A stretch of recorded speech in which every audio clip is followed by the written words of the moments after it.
So we took all of these learnings of looking at the different business models, realizing in Touchlab that disruptive innovation just fails miserably, and focused on continuous innovation in 4 key areas, right?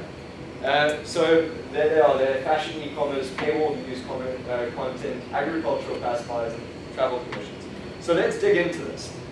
Remember, with continuous innovation, we want to find an area of the business that we can leverage and build a new business model on top of. So the first one we saw was in our fashion e-commerce area. So we have all of these great women's fashion magazines, Grazia, Sari, Fair Lady, and they've got these expert editors who know exactly what their target market wants, right? So let's take all of that IP, that knowledge that we have with these guys, and build a different business model on top of it.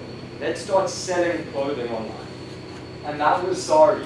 So we built a website for Sari, or a store for Sari, that allowed the Sari editor to go and say, I like this dress, I like these shoes, put them online and allow people to buy them, and we deliver it. That then, in turn, built out into Spree, which I think you've heard a lot about. The next area we focused on was the burger, and within that, the Afrikaans news content. And we realized we were producing all this great content that we were putting in a newspaper, but most of it we were putting online for free, right? But it's really unique content. It's in Afrikaans. Where else in the world could you get Afrikaans news?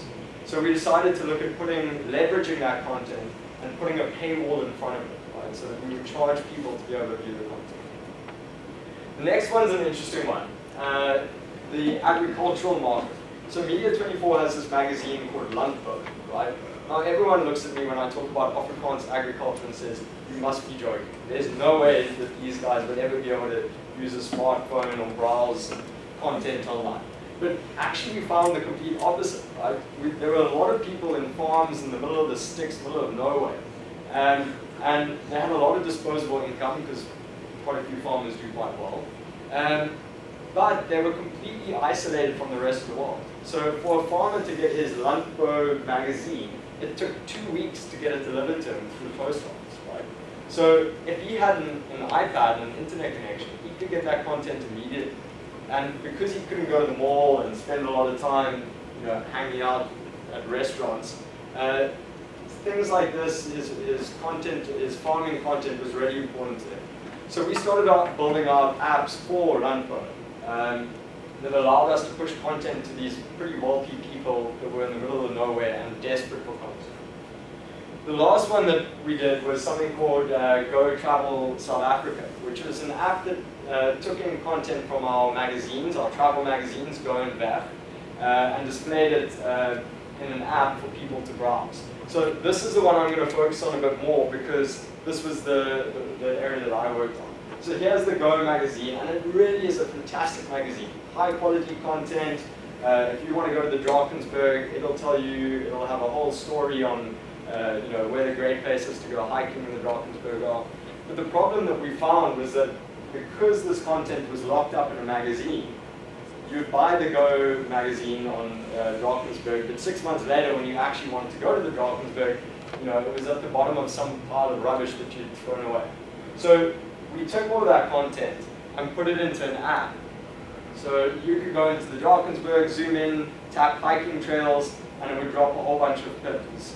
You could go to Cape Town and say, hey, I'm looking for great restaurants, and it would tell you all the interesting restaurants in Cape Town. And the app did exceptionally well. We were the top app in the iPad store for a couple of weeks. For 6 months, we were the #1 ranked app in the travel category. We got, I think, something like 80,000 downloads. So a lot of usage, a lot of people downloading it and really enjoying the app.